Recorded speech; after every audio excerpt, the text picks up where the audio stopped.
有没有人对你说过这句话？你一点都不成熟。以前有人这么说我，我都想生气怼回去。长了30多年，腰也粗了，头也秃了，你跟我说不成熟，你是故意找茬是不是啊？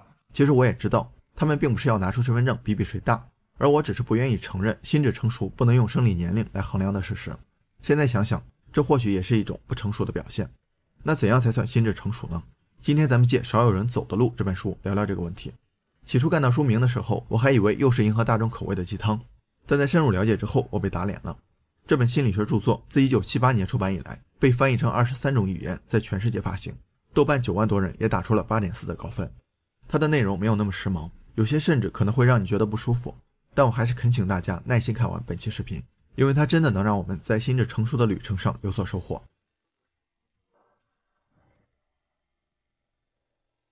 作者斯科特·派克是一位心理医生，20多年的职业生涯中，他治愈了上万名病人，但过程并不像结果那么美好。事实上，在大多数治疗过程中，他都经受着长期的困惑和沮丧，所以开篇第一句他就写下了 Life is difficult。 跟那些赞美生活的话比起来，这或许才是人间真实。生活不如意十之八九，不管我们接受与否，众生皆苦就是事实。但很多人不敢正视人生的苦难，特别是遇到挫折和困难的时候，就表现出了不成熟的一面。有的选择逃避，生活是一场战斗，我不打你就不能把我怎么样，考不上大学就不上，找不到工作就啃老。有的怨天尤人，我之前也是这样，总觉得命运不公，凭什么别人顺风顺水，我到哪儿都是逆水行舟。还有的用不好的方式来发泄，严重酗酒，沉迷游戏，甚至把消极情绪转移到家人朋友身上。仔细想想，这些心理防御机制就像是回到了小时候，比如做错了事儿，赶紧捂着双眼，看不到它就没发生。看见别的孩子吃冰淇淋，就跟大人发牢骚，大人不给买就开始撒泼，在地上打滚。所以派克觉得，心智成熟的前提就是不要用生活美好来欺骗自己，而是接受人生苦难重重这个事实。看上去好像有点丧，但这并不代表向人生妥协。相反，作者觉得人生是一个不断面对问题并解决问题的过程。问题的存在不是为了压垮我们，而是让我们更强大。就像学校刻意设计各种问题，让学生动脑子想办法去解决。唯一不同的是，学校里有老师，而生活中只能靠我们自己。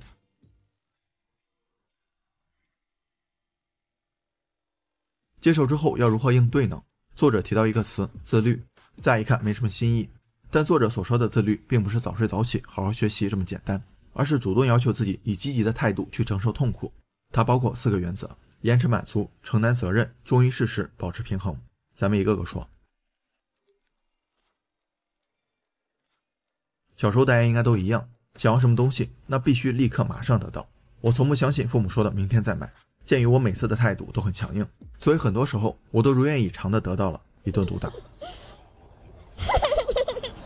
长大了也没好到哪儿去，复习功课那是能拖就拖，组团开黑就一刻都不能等。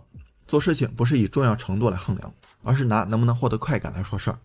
作者提到一个案例，有位女士找到他，想要改掉工作拖延的毛病，结果发现问题的症结竟然是吃蛋糕的习惯。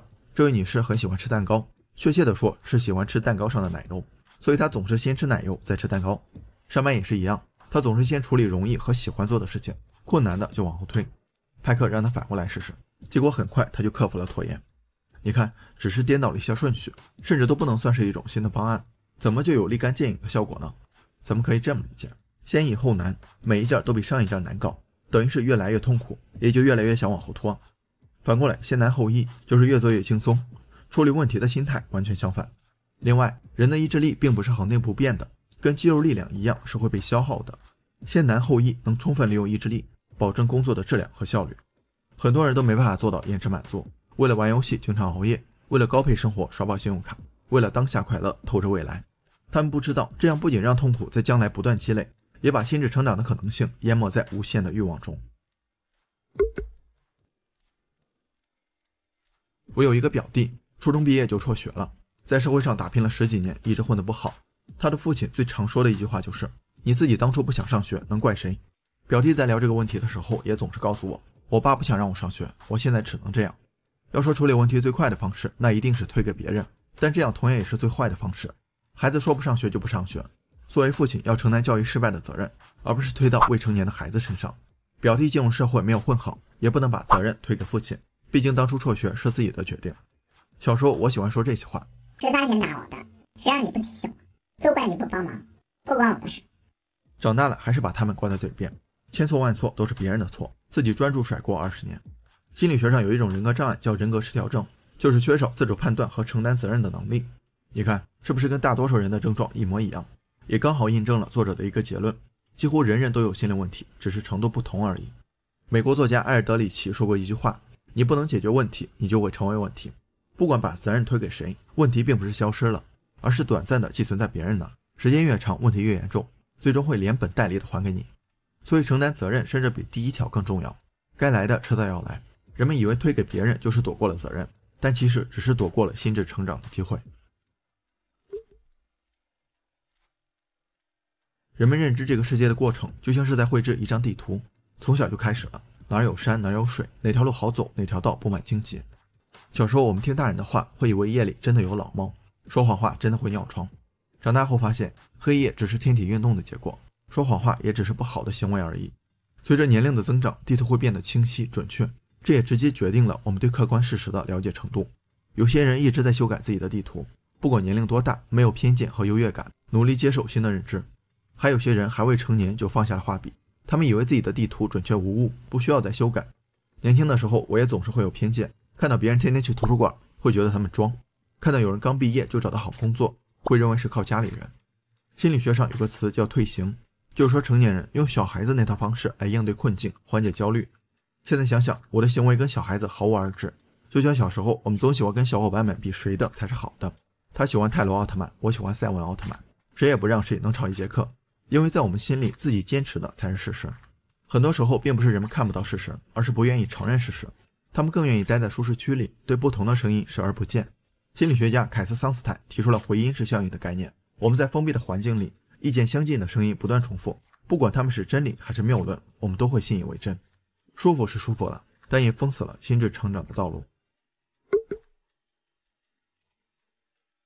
小时候家里条件不好，碰上哪天大人买水果了，我就像饿了半个月的狼一样，不吃完不罢休，有几次都吃到肚子疼。我还说他们买的水果不新鲜，后来他们买的次数就更少了。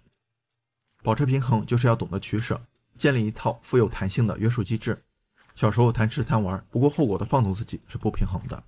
成年了迫于生活压力，只知道拼命工作，不给自己喘息的机会，也是不平衡的。精神分析学派的创始人弗洛伊德提到了人格结构的3个组成部分：本我、自我和超我。简单来说，本我代表着人类最原始的欲望，无视外界的道德规范，怎么爽怎么来。之所以人不会放纵自己，是因为有超我，它是人格中最美好的一面，道德高尚，追求完美。二者完全对立，但又能和谐共处，靠的就是自我。它就像是一个现实的和事佬，一方面调节本我，一方面受制于超我。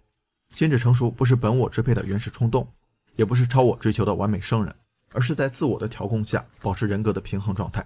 书中提到，保持平衡意味着放弃，但放弃并不是最终目的，而是得到的必经过程。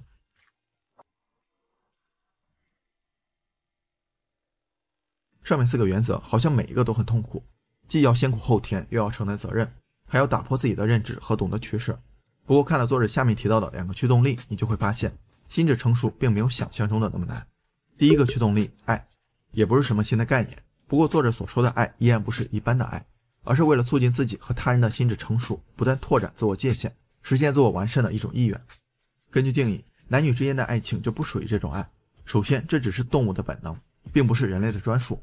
另外，派克甚至觉得这是心智的退化。虽然每对恋人都觉得他们的爱力量很强大，但本质上只是一种幻想，跟小时候幻想自己是超人一样。这也是为什么归于平淡之后，有些人会后悔，我真是瞎了眼，怎么会看上你？怎么理解作者所说的爱呢？其实就在字面上，促进心智成熟，而心智成熟就是上面提到的4个原则。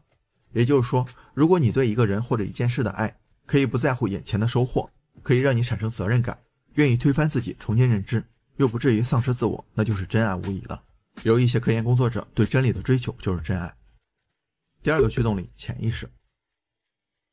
潜意识就是无意识的，没有被察觉到的心理活动，听上去不靠谱，但人们95%的感知、记忆、决策都是潜意识承包的。大家应该有这样的经历，面对一个问题百思不得其解，但某一刻突然灵光一现就有了答案。有时候需要我们做选择，跟着感觉走的决定竟然是最佳选择。虽然不好解释，但荣格的集体潜意识理论给出了暗示，就是说很多我们未知的智慧就像遗传基因一样，来自于全人类智慧的继承。既然是无意识的，我们怎么才能察觉到它们呢？这里有3个工具：梦境、口误和杂念。举个例子，有个朋友第一次见未来丈母娘，人家给他端来一杯水，他来一句不抽不抽，尴尬的气氛瞬间更尴尬了。其实他想来一根缓解自己的紧张。杂念更好理解，比如工作了很长时间，你发现大脑思绪飘了，直觉在告诉你该休息了；打着打着游戏，觉得好像没意思了，直觉在告诉你该干点正事了。我们需要聆听潜意识的声音，让意识中对自己的认识更接近真实的自己。对潜意识认识的越多，意识就越成长，心智也就越成熟。到这里就是我对少有人走的路浅薄的总结。书中理论偏多，担心大家看不下去，我语速比较快，大家见谅啊。非常感谢耐心看到这里的小伙伴们，也希望10分钟的视频能带来一些不一样的收获。网上有个调侃，当你觉得人生已经很糟糕的时候，强忍着痛苦和泪水，努力熬过去，你会发现它真的可以更糟糕。但很多人依然可以活得充实和精彩，所以心智成熟并不难，因为爱和潜意识是刻在每个人骨子里的本能，只是还没有被我们充分唤醒。